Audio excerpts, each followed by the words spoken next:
क्या जो किस्सा हुआ है, क्योंकि इंसिडेंट एक हुआ, आपकी वाइफ को डिपोर्टेशन के लिए भेजा गया। इस पूरे घटनाक्रम को बताएं, मतलब क्या हुआ, कब शादी हुई, कैसे हुआ? एक्चुअली ये हमारी शादी 24 मई 2024 को हुई थी, वीडियो कॉन्फ्रेंस के ज़रिए। ये मेरी कज़न है, मेरे मामू की बेटी हैं। कहाँ रहते हैं? ये वहाँ पाकिस्तान में सियालकोट में रहते हैं, और पार्टीशन से पहले ये यहाँ मेरा अभी घर है, यहाँ पे ये दोनों फैमिलियाँ जॉइंट रहती थी। वो विभाजन के दौरान दोनों फैमिलियाँ बट गईं, तो ये पाकिस्तान चले गए। तो उसके बाद हमारे परिवार के बड़ों ने रिश्ता तय कर दिया हमारा बचपन में ही कि हम आपस में रिश्तेदारी करेंगे। तो फिर जब अभी शादी की हमने 2024 में, उससे पहले मैं आपको बता दूं कि मैं सीआरपीएफ में कार्यरत हूं। तो मैंने अपने विभाग को शादी की अनुमति के लिए सूचना देने के लिए मैंने 31/12/2022 को मैंने एक लेटर लिखा था, और उस लेटर के ऊपर कुछ आपत्तियां लगा के इन्होंने रिटर्न कर दिया। 24 जनवरी रिस्पेक्ट है, तो उसमें मैरिज का कार्ड, शादी कहाँ पे होगी ये, और ये सब चीज़ें उसमें लिखी गई। मैंने उन सब आपत्तियों का निवारण करके शादी का कार्ड लगा के मैंने डिपार्टमेंट को दी। 72 बटालियन सीआरपीएफ सुंदरबनी में कमांडेंट साहब से मैं मिला भी। फिर वो मेरा लेटर जो है through proper channel DIG range, उसके बाद जम्मू सेक्टर आईजी सीआरपीएफ, फिर एसडीजी जेके जोन से होता हुआ वो डायरेक्टेड सीआरपीएफ दिल्ली तक गया। वहाँ कुछ समय लगा, 2-4 महीने 5 महीने का समय वहाँ पे लगा। फिर उसके बाद में वहाँ से एक रिप्लाई आता है, जवाब आता है कि उसके संबंध में उन्होंने लिखा है, मतलब क्लियर लिख के दिया है कि रूल के हिसाब से जो है एक सरकारी कर्मचारी को सरकार को सूचित करना होता है, डिपार्टमेंट को सूचित करना होता है। तो मेरे बारे में साफ उसमें लिखा है कि प्रार्थी ने डिपार्टमेंट को सूचित कर दिया है। लेटर है आपके पास? ये लेटर मेरे पास है, ये लेटर है, आप देख सकते हैं। अच्छा। इसमें साफ मेंशन हुआ है। अच्छा, कहाँ पे लिखा है? ये लिखा हुआ है कि प्रार्थी ने उल्लेख, मतलब इसके संबंध में सूचित कर दिया है। और एनओसी कानून है कि शादी से पहले आपको उनको सूचित करना है। अच्छा। मैं 24/5/2024 को शादी की है। शादी के बाद भी मैंने सूचित किया है, ऐसा पहले भी किया है। और तो अनुमति वहां से दी गई 30 शादी के लिए? जी, ये देखो क्लियर है, 30/4/2024 को डायरेक्टरेट से आया हुआ है कि इसने सूचित कर दिया है डिपार्टमेंट को, और एनओसी का कोई उल्लेख नहीं है इसमें। अच्छा। उसके बाद में ये 24/5/2024 को मेरी शादी हुई। मेरे फादर कैंसर पेशेंट हैं। पहले हमने डेट जो है सीआरपीएफ में मतलब किया था कि आप कर सकते हो शादी? जी, क्लियर है, ये लेटर है मेरे पास डायरेक्टर डीजी का। अच्छा। जी, इन्फॉर्म किया मैंने। अच्छा। फिर उसके बाद शादी करने के बाद भी मैंने इन्फॉर्म किया। मैंने मैरिज सर्टिफिकेट की कापियाँ, अपने वेडिंग कार्ड की, और हालांकि तस्वीरें वो भी मैंने जो है वहाँ पे दी 72 बटालियन में, और टाइम टू टाइम मैं प्रॉपर इन्फॉर्म करता रहा डिपार्टमेंट को। फिर मैंने दरअसल पहले शादी की हमारी डेट 5/11/2023 थी, जो इसमें मेंशन है। तो इस लेटर में भी समय लग रहा था और वीज़ा मिलने में भी देरी हो रही थी, तो उस टाइम पे हो नहीं पाई। फिर ये शादी उस टाइम पे नहीं हो पाई, जो क्योंकि वीज़ा नहीं मिला। फिर ये लेटर के जो रिप्लाई है 30/4/2024 से डायरेक्टेड से आ जाता है। तो मेरे फादर की तबीयत भी ज़्यादा ख़राब हो गई उस दौरान, कैंसर पेशेंट है। तो दोनों फैमिलियों ने सहमति की और हमने वीडियो कॉन्फ्रेंस के जरिए ऑनलाइन निकाह किया और शादी कर दी हमने। उसकी सूचना मैंने डिपार्टमेंट को दे दी। मेरे पास लेटर हैं जो मैंने सूचना दी है, और उससे पहले ये डायरेक्टेड से जो मैंने पहले इंटीमेशन किया है, डीजी ऑफिस से लेटर आया, उसमें ये क्लियर लिखा है कि डिपार्टमेंट को इन्फॉर्म हो चुका है। फिर इसके बाद 28 फरवरी 2025 को मेरी वाइफ को वीज़ा मिलता है। वो भारत आती हैं 15 दिन के वीज़े पे। शादी किस दिन हुई थी? शादी हुई थी 24/5/2024, 24 मई को। अच्छा, 24 मई 2024 में। जी, वो आती हैं 2025 फरवरी 28 को। अच्छा, एक साल बाद लगभग वीज़ा मिला? हाँ, लमसम 9 महीने या 1 साल का इतना हमें टाइम लगा उसमें। वीज़े के प्रोसेस में कंप्लीट होने में उसकी फील्ड वेरिफिकेशन होती हैं, यहाँ पे भी सारा 2-3 विभाग उसकी वेरिफिकेशन करते हैं। तो जब मेरी वाइफ आई तो मैंने अपनी बटालियन को टेलीफोनिकली भी वीज़े की कापियाँ भी मेरे व्हाट्सएप पे आज भी उसकी डिप्टी कमांडेंट के नाम पे जो मैंने भेजा है नंबर पे आज भी प्रूफ है। तो मैंने वो पूरे डिपार्टमेंट को इन्फॉर्म किया। फिर उसके बाद 15 दिन के वीज़े पे थी तो हमने उसके विदिन 15 दिन के अंदर ही हमको LTV अप्लाई करना होता है, अगर मतलब वो लॉन्ग टर्म वीज़ा जो शादी के ग्राउंड पे मिलता है। तो हमने वो 4 मार्च को ही अप्लाई कर दिया, 4 मार्च अभी 2025 को। तो 14 तक हमारा विजिट वीज़ा था। उस दौरान फील्ड वेरिफिकेशन हुई LTV की, और 13 मार्च को जो है हमारा इंटरव्यू FRO के पास होता है, FRO जम्मू के पास। तो उसके बाद उन्होंने कहा कि आपका पॉजिटिव रिकमेंडेशन हम आगे भेज रहे हैं, तो आप LTV कैटेगरी में फॉलो करते हैं, आप स्टे कर सकते हैं, इसमें कोई नहीं। तो रहते रहे, सब ठीक था। फिर उसके बाद ये जो इंसिडेंट हुआ, उसके बाद गवर्नमेंट पहलगाम अटैक हुआ, फिर गवर्नमेंट ने कोई इनिशिएटिव लिए, उस पर जो फैसले लिए, तो उसमें गवर्नमेंट ऑफ इंडिया ने जो होम मिनिस्ट्री से आर्डर निकला है, उसमें उन्होंने LTV के लिए ये नॉट एप्लीकेबल लिखा हुआ है कि इन पे लागू नहीं होता है। तो हम LTV में आते थे, क्योंकि हमारी रिकमेंडेशन होके इन प्रोसेस में था। लेकिन ये मैं आपको दिखा देता हूँ, ये देखो LTV वैलिड और issue of new visa allowed, LTV yes मिलेगा। और ये deadline of exit India for visa holder, सबको एग्जिट है। LTV जो कैटेगरी में आते हैं उनको, उनके ऊपर नॉट एप्लीकेबल, ये गवर्नमेंट का ऑर्डर जो आया। हम इसके अनुसार ठीक थे। तो अचानक हमें एक एग्ज़िट परमिट आता है, ये FRO की साइट से हमें मेल आता है। मैंने वहाँ बात की, तो थोड़ी देर के बाद वो एग्ज़िट परमिट जो है कैंसिल हो जाता है। तो दूसरे दिन जो है तहसीलदार की तरफ से हमें बोला जाता है, इन्फॉर्म किया जाता है। उसके ऊपर ये आप देख सकते हैं, ये देखो exit permit against application ID number, ये स्टैंड कैंसल, वी आर री एग्जामिनिंग योर केस। ये FRO का मेल है हमारे पास। फिर उसके बाद हमें जो नोटिस दिया जाता है वो दिया जाता है विजिट वीज़े पे, विजिट वीज़े पे जो तहसीलदार की तरफ से कि आपका विजिट वीज़ा इतने से इतना था। हालांकि हमारा विजिट वीज़ा जो है वो 14 मार्च तक था, वो लिख रहे हैं 22 मार्च तक, ऐसा नहीं है, 14 मार्च तक था हमारा।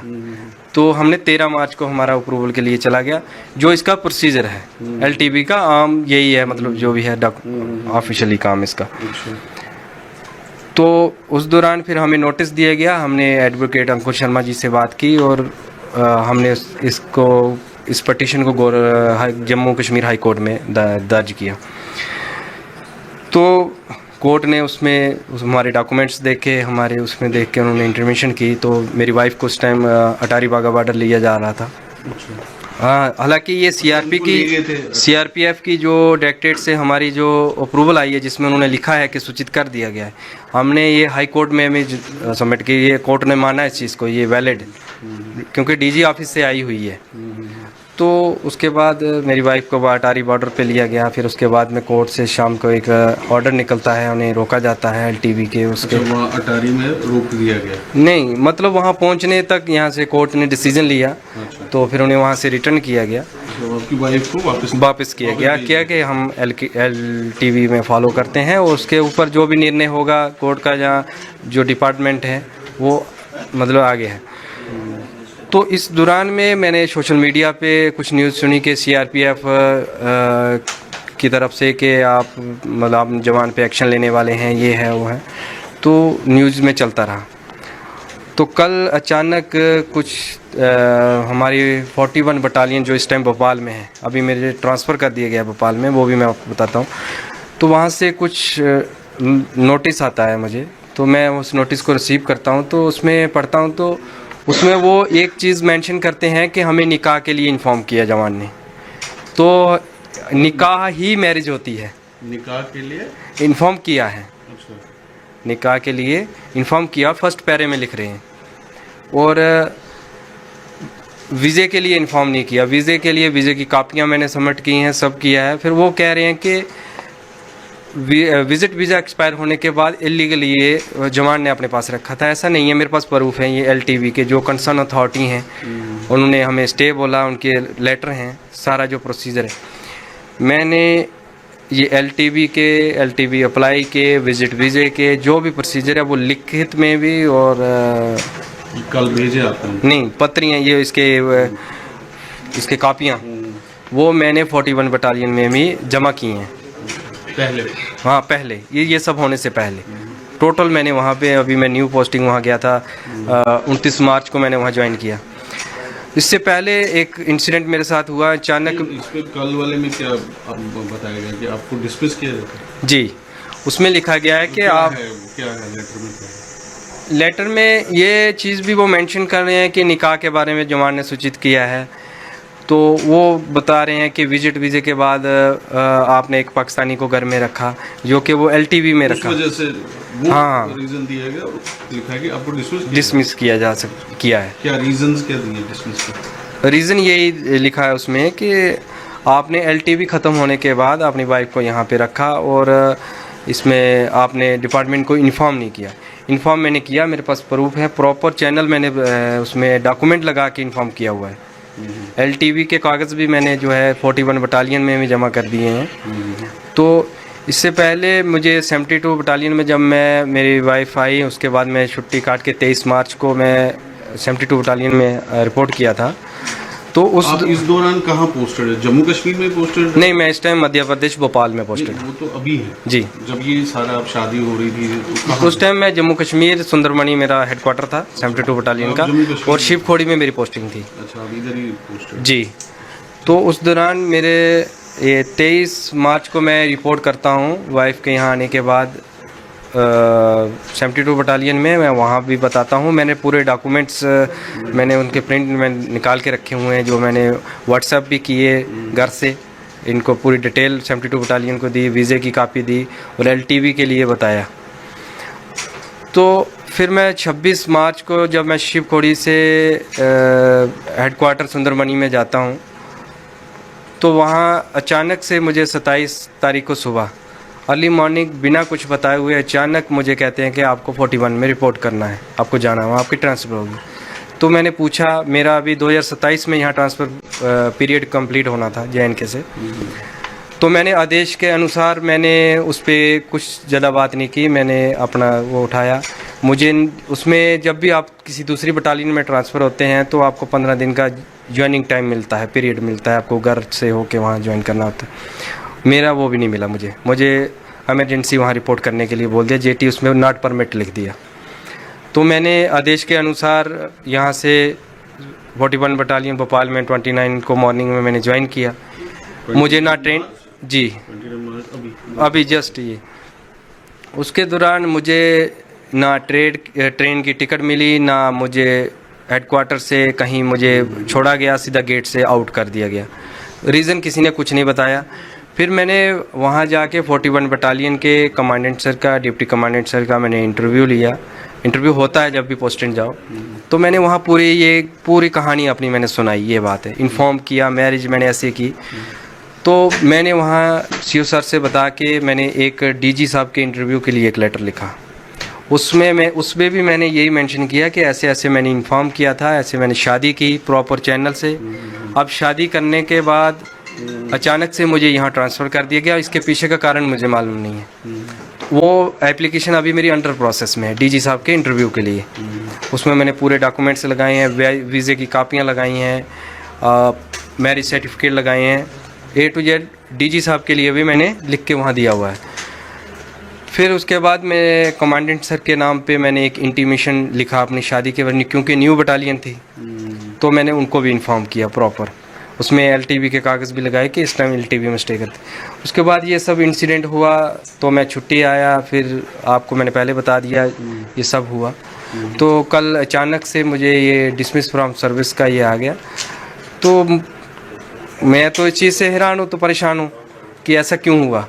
मैं यही प्राइम मिनिस्टर साहब से, होम मिनिस्टर साहब से अपील करना चाहता हूँ कि एक जवान होने के नाते ही मेरे साथ इंसाफ किया जाए कि ऐसा क्यों, जब मैंने प्रॉपर चैनल 2024 में शादी कर रहा हूँ, 2022 से मैं डिपार्टमेंट को लगातार सूचित करता आ रहा हूँ। वो डिपार्टमेंट जानता भी, हर कॉपी मैंने उनको दी है। और ये LTV की बात, ये FRO कंसर्न के पास, ये मेरे पास पेपर हैं, ये आप देख सकते हैं। Has been referred to higher authority for approval के लिए MHA को जा रखा है हायर अथॉरिटी के पास। तो मुझे बताओ कि इसमें कहाँ पे इलीगल हुआ है, जहाँ आप लोग देख सकते हैं डायरेक्टरेट का क्लियर आर्डर है, सूचित मैंने किया है CRPF को, वो क्लियर लिख रहे हैं कि हमें इन्फॉर्म नहीं किया। एक चीज़ उन्होंने मेरे डिसमिस आर्डर में मेंशन की है कि हमें निकाह के लिए सूचित किया। निकाह ही तो होता है शादी, वही तो की है, उसके अलावा तो कुछ नहीं है उसमें। तो मेरी होम मिनिस्टर साहब से और प्राइम मिनिस्टर साहब से ये अपील है कि वो पर्सनली तौर पे इस चीज़ के ऊपर देखें कि एक जवान के साथ ये क्यों हो रहा है। जो होम मिनिस्टर साहब की जो गाइडलाइन आई है जो एग्ज़िट परमिट वीज़े के लिए, मेरे ख्याल से जहाँ तक मेरी समझ है ये टोटली उसके खिलाफ है। आपको मैंने दिखाया भी है, उसमें वैलिड भी है, न्यू वीज़े LTV ही इशू होंगे, उस पर ये ऑर्डर एप्लीकेबल भी नहीं है। तो प्रॉपर उसके खिलाफ ये मेरे साथ किया जा रहा है। तो कल मुझे ये डिसमिस का नोटिस दिया गया, तो मैं अपनी अपील जो है प्राइम मिनिस्टर साहब से और होम मिनिस्टर साहब से करना चाहता हूँ। क्या बोलते हैं, मतलब घर में क्या माहौल है, जैसे वाइफ है वो क्या नहीं, घर में सब परेशान हो गए, अचानक से ऐसा किया जा रहा है, सभी लोग परेशान हैं, आसपास के भी आ रहे हैं, बैठ रहे हैं। एक मतलब दुख की माहौल बन गया हमारे घर में, एक मातम तरह की माहौल बन गया कि हो क्या रहा हमारे साथ, जबकि हमने प्रॉपर चैनल से हर चीज़ की हुई है। मेरे जहाँ तक मेरी सूझबूझ बोल रही है कि कहीं एक कागज़ में मिस्टेक नहीं है, तो ऐसा हमारे साथ किया जा रहा है। तो जैसे आपकी वाइफ है वो पाकिस्तान से, उनका क्या कहना है? वो भी प्राइम, उन्होंने पहले भी अपने इंटरव्यू में कहा था, प्राइम मिनिस्टर साहब से अपील की थी कि हम सबको दुख है, बीइंग ए सोल्जर्स मुझे ज़्यादा दुख है इस चीज़ का। हम भी तो ड्यूटी करते हैं, जो हुआ है उसके तो हम खिलाफ़ हैं, और जो गवर्नमेंट ने एक्शन लिया वो भी सराहनीय है, अच्छा है। पर लेकिन गवर्नमेंट की जो गाइडलाइन आई है, जो उसमें आई है, हम उस कैटेगरी में फॉलो करते हैं, इसीलिए हम स्टे कर रहे हैं। इसीलिए हाई कोर्ट ने भी उस चीज़ को माना है। और अचानक से CRPF डिपार्टमेंट मुझे बर्खास्त करता है, तो यही मैं कहना चाहता हूँ और अपील करना चाहता हूँ। तो जिस तरह आप CRPF में हैं, तो यहाँ काउंटर टेररिज्म ऑपरेशन क्या आपने किए हैं, क्या आप लड़े हो? मतलब अगर आपसे मौका मिले एज ए CRPF, क्या आप करेंगे? नहीं, ज़ाहिर जब मैंने एक डिपार्टमेंट को ज्वाइन किया है, उसमें मैंने ट्रेनिंग की है और ड्यूटी मैंने अपनी ईमानदारी से हर जगह ड्यूटी की है। मैंने छत्तीसगढ़ में सेवा दी है ऑपरेशनों में, उसके बाद मैंने बिहार में सेवा दी है, छत्तीसगढ़ में ऑपरेशन में, छत्तीसगढ़ में मैं 2-2.5 साल रहा, वहाँ पे रहा हूँ। JNK में मैं जम्मू और ये राजौरी के एरिया में ही रहा हूँ, और अभी मुझे भोपाल में पोस्टेड किया गया। तो अचानक से मेरे साथ ऐसे किया जाना, मेरे ख्याल से मेरे साथ इंसाफ नहीं हो रहा है। तो मैं इस चीज़ की अपील जो है प्राइम मिनिस्टर साहब से करता हूँ कि मेरे साथ इंसाफ किया जाए, जस्टिस किया जाए। अब आपके पास क्या ऑप्शन है, क्या लीगल में आप जा सकते हैं? जी, मैं ज़रूर इसके लिए मैंने अपने वकील साहब से भी बात की है, तो मैं हाई कोर्ट से अपील करूंगा मुझे इंसाफ दिलवाया जाए, और मैं प्राइम मिनिस्टर और होम मिनिस्टर साहब से भी अपील करता हूं कि इसमें। और जो वीज़ा पेंडिंग है वाइफ का? वीज़ा पेंडिंग है, वो होम मिनिस्ट्री में अप्रूवल के लिए गया है, तो मैं वो उसके लिए भी अपील करता हूँ सरकार से कि वो वीज़ा भी दिया जाए, ताकि हमारे घर में थोड़ा माहौल ठीक हो। एक परेशानी की टेंशन बन चुकी है, और इधर से सर्विस का ये इस तरह का नोटिस आना। तो ये शादियाँ होती रहती हैं, मतलब जो आपके रिश्तेदारी में, क्योंकि जम्मू कश्मीर में काफ़ी लोग हैं, वहाँ पे शादी होती है, पाकिस्तान में काफ़ी सारे लोग शादी। जी, वो तो होती है। अभी आपने देखा है कि हमने भी सोशल मीडिया या मीडिया के थ्रू अब देखा है कि कितने लोगों ने शादियां की हैं, शादियां होती हैं, और लोग रिश्तेदार जो भी हैं आपस में। मेरे तो मामू की बेटी हैं, इसमें हमने बड़ों ने किया था, मेरी अरेंज मैरिज हुई है जी। तो अब आखिर में एक क्या मैसेज आप देंगे, क्या एक अपील करेंगे? नहीं, मैं अपील प्राइम मिनिस्टर साहब से और होम मिनिस्टर साहब से इस चीज़ के लिए अपील करता हूँ कि मेरे साथ इंसाफ होना चाहिए। ये जो मेरे साथ किया जा रहा है, ये मेरे पास पूरे प्रूफ हैं, मैंने डिपार्टमेंट को इन्फॉर्म किया है, तो अचानक मेरे साथ ऐसे किया जा रहा है, उधर वीज़े के लिए और दूसरा सर्विस से इस तरह करना, तो एक हम परेशान हैं। हम इसके लिए गुहार लगाते हैं प्राइम मिनिस्टर और होम मिनिस्टर साहब से।